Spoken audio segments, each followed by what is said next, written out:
My mother stopped me outside the restaurant restroom and looked me over like a stain she hoped the lighting would hide. "Tonight matters," she murmured. "Don't mention your old night shifts. These people have standards." I almost laughed. She meant her boss, the executives, my polished sister Lauren, everyone waiting at the private table under chandeliers, by dessert. Mom would smile at them and shrink my life into one sentence: I cleaned offices.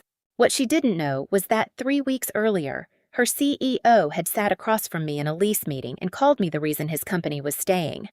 I was 19 when I learned that shame could wear my mother's face.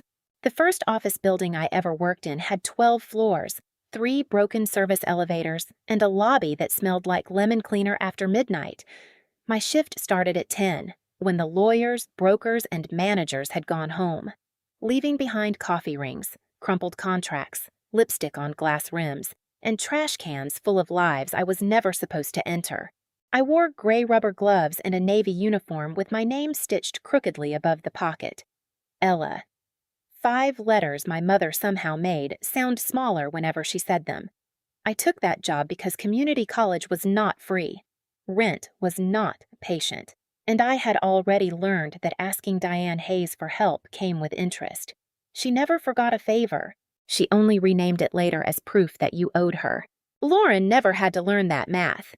My older sister was in marketing or brand strategy, depending on who Mom wanted to impress. When Lauren needed a laptop for her internship, Mom said young professionals needed proper tools.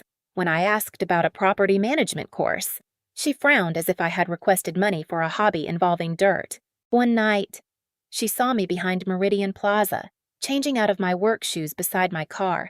I expected concern. I had been on my feet for 5 hours. My back hurt. There was bleach on my sleeve. Instead, she looked around the parking lot and whispered, "Could you not stand out here dressed like that? Someone from church could drive by." That was the first time I understood she was not worried about me being tired.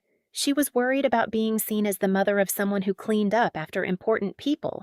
So I stopped telling her things, but the building kept teaching me. I learned which tenants complained before renewing. I learned that cold conference rooms cost more than angry emails.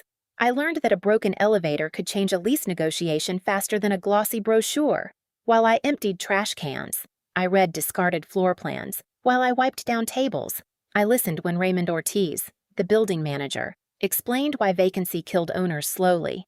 One night he caught me studying a maintenance budget in the break room. I thought I was in trouble. He only pointed at the page and said, "If you understand that, you won't be invisible forever." That became the first truth I kept for myself. My mother saw a mop. I saw a map. Raymond did not rescue me. He did something better. He took me seriously. At first, he gave me small things: old lease summaries, vendor schedules, tenant complaint logs with the names blacked out. He told me to stop memorizing gossip and start understanding patterns. Which companies renewed early? Which ones threatened to leave every time rent increased? Which repairs sounded expensive but protected long-term income? Which cheap fixes became lawsuits if ignored? I carried those lessons into every hour of my life. By day, I sat in community college classrooms, under fluorescent lights, learning accounting basics and real estate law from instructors who had no idea I had vacuumed boardrooms until 3 in the morning. By night, I cleaned those same rooms and saw the theories breathing in real time. After 2 years, Raymond recommended me for the weekend front desk. Diane heard front desk and said, "That sounds more presentable." She did not ask what I was learning. I learned everything. Then assistant property coordinator, then operations associate, then junior manager. I handled access cards, elevator outages, insurance certificates, tenant move-ins, water leaks, late invoices, parking disputes, and fire inspection notices. None of it looked glamorous, which meant my mother never looked closely. Meridian Plaza was aging by then. The elevators were unreliable. The lobby looked tired, and 2 floors had been vacant for almost a year. The owners wanted out. Raymond and 2 small investors formed an LLC to buy it at a discount, renovate slowly, and rebuild occupancy. I had no family money to contribute, but I had savings, sweat, and knowledge of every weakness in that building. They offered me a small stake in exchange for capital and operations work. I signed the papers with hands that shook. The stake was not huge, not at first. But I treated it like a door that had opened after years of knocking with bleeding knuckles. We replaced the worst HVAC zones first, renegotiated cleaning contracts fairly, upgraded security, fixed the parking system, and stopped ignoring tenant complaints until renewal season. Occupancy rose, rents stabilized. Then rose too. Meridian refinanced 3 years later, and my small stake became real ownership. Not fantasy wealth, not a penthouse overnight. Just enough power to sign major leases, and enough silence to let my mother keep underestimating me for as long as possible. 3 weeks before my mother decided I was safe to display at dinner, I sat across from Thomas Callahan in the 9th floor conference room of Meridian Plaza. He was CEO of Callahan and Bright Financial Group, the largest tenant in our building. His company occupied 2 full floors, and their renewal mattered. If they left, Meridian would survive, but it would bleed. Empty space did not sit quietly. It ate taxes, utilities, and confidence. Thomas arrived with his CFO and facilities director, wearing a polite expression that said he had toured buildings. Their complaints were predictable uneven temperatures, limited parking, security delays, and a renewal rate they thought was too high. Their broker had hinted they could move 6 blocks west and get a glassier lobby. I did not open with a sales pitch. I opened with the 7th floor. I told them the west HVAC zone ran 4 degrees warmer after 2 because the old control panel lagged behind the sun exposure.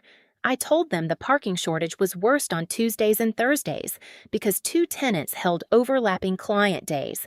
I told them the service corridor camera had blind spots, and I had approved replacement bids. Thomas stopped taking notes halfway through. "You know all of that personally," he asked. "I know what makes tenants angry before they put it in writing," I said. That was the first time he really looked at me. We negotiated for almost 90 minutes. I agreed to phased HVAC upgrades, expanded parking allocation, and a security improvement schedule tied to renewal milestones. In return, Callahan and Bright accepted a 5-year extension at a rate that protected the building without insulting the tenant. When we finished, Thomas stood and shook my hand. "You made this practical," he said. "That is rare in lease negotiations." I signed the revised term sheet and thought the matter was done. 2 days later, my mother called. Her company was hosting a private executive dinner. She wanted Lauren and me there too. Then she added, "Let Lauren lead the conversation. She knows how these rooms work." The night of the dinner, my mother called twice before I even left my apartment. The first call was about what I planned to wear. The second was about what I should not say. Diane Hayes had a gift for turning concern into instruction and instruction into insult. "Just be polished," she said. "Not stiff, not silent. But don't over-explain your work either. So I should exist carefully," I said. She paused. "You know exactly what I mean." I did. I met Lauren outside the restaurant while the valet took her car. She looked expensive in a way that seemed effortless only because someone had paid for the effort. Silk dress, gold earrings, smooth hair, perfume that reached me before she did. She hugged me with one arm. "You look nice," she said, then lowered her voice. "Are you still doing that building thing?" "Yes," I said. "Still doing that building thing. At least it's steady."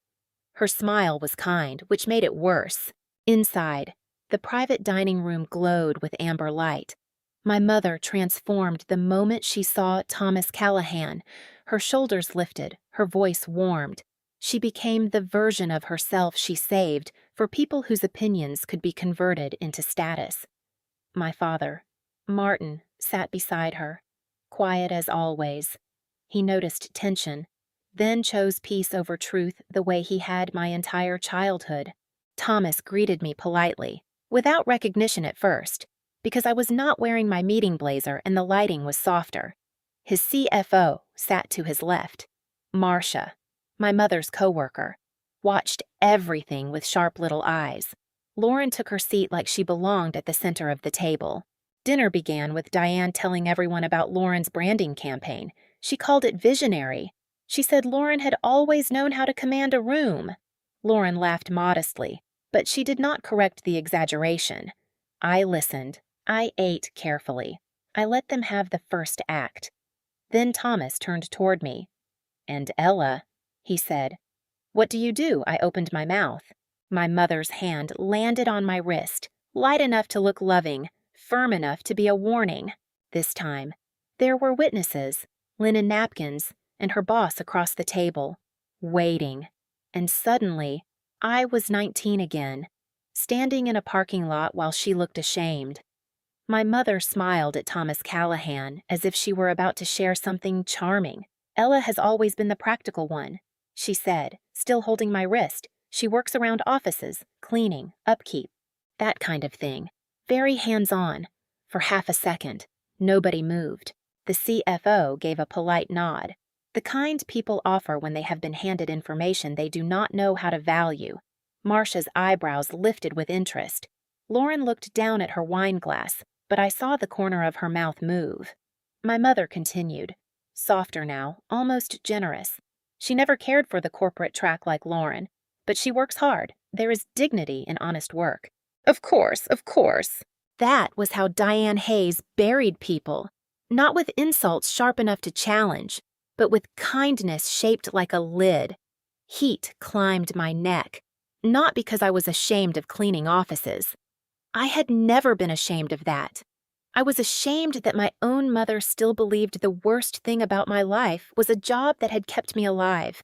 I pulled my wrist from under her hand and placed both palms in my lap. Before I could speak, Thomas Callahan narrowed his eyes slightly. "Ella Hayes?" he asked. My mother blinked, confused by the way he said my name. Thomas stood. The table shifted with him. Chairs creaked. Lauren looked up. Marcia's fork froze halfway to her plate. He reached across the corner of the table, offering his hand to me with the formal respect he had used in the conference room 3 weeks earlier. "Ms. Hayes," he said, "I did not realize you were related to Diane." I stood and shook his hand. "It is good to see you again. Mr. Callahan?" His expression warmed with recognition. "I meant to send a note after our meeting. Thank you for moving the renewal forward. The parking adjustment and HVAC schedule made the difference for our board. The silence that followed had weight." My mother's hand tightened around her napkin until the white linen bent into points. My mother's smile stayed on her face, but nothing underneath it survived. The CFO turned toward Thomas. "This is the Meridian ownership representative. One of them," Thomas said. "Managing partner, if I remember correctly." I sat back down slowly. "I represent the ownership LLC on major tenant renewals." Lauren set her glass down too hard. "You own Meridian Plaza part of it," I said. "Enough to sign the lease your mother's company just extended." Marcia looked at my mother, not cruelly, worse, curiously. "Diane," she said, "you never mentioned your daughter was one of the landlords." My mother laughed once. It was thin and breakable. "Ella is private. She never explains these things clearly." I looked at her then. "I told you I worked in commercial real estate." Her eyes flashed a warning, but it no longer had a place to land. "You said not to talk about cleaning," I added. That sentence did what anger could not. It made the room understand the difference between what she had known and what she had chosen to hear. Thomas, to his credit, did not feed the scene. He simply looked at me and said, "Well, whatever path brought you there, it made you a sharper owner than most. You noticed the things tenants usually have to beg landlords to fix." I held his gaze. "Cleaning offices teaches you what owners miss after 5 o'clock. No one at that table laughed after that. Dinner continued, but the seating order had changed without anyone moving. My mother no longer controlled the story. Lauren no longer occupied the only impressive space in the family, and I no longer had to defend the girl who had emptied trash cans at midnight. She had walked into the room with me, and finally, someone important had seen her. Outside the restaurant. My mother's performance finally cracked.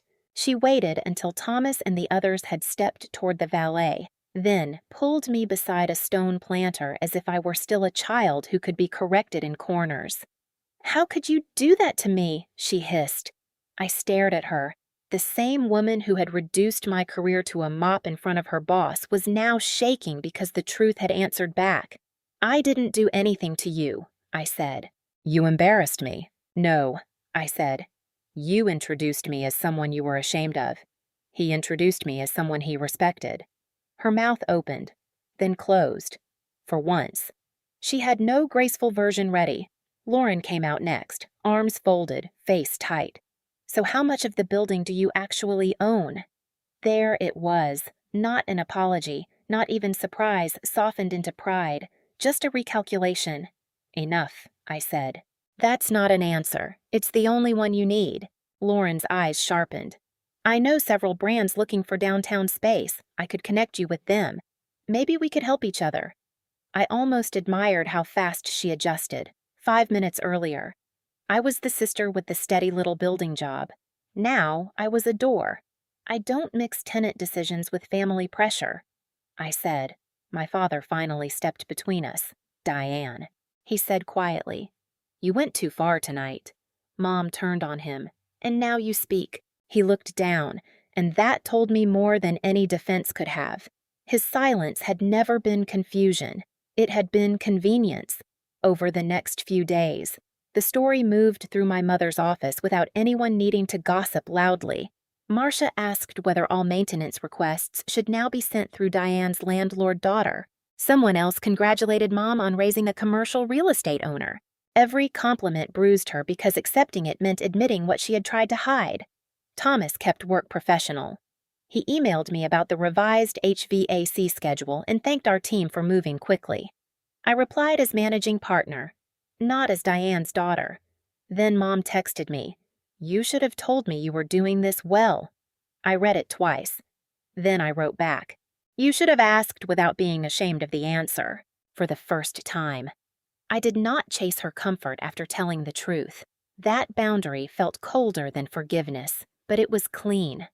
And finally, mine. 1 week later. I arrived at Meridian Plaza before sunrise. The lobby was quiet except for the low hum of the floor machine and the squeak of rubber soles on polished stone.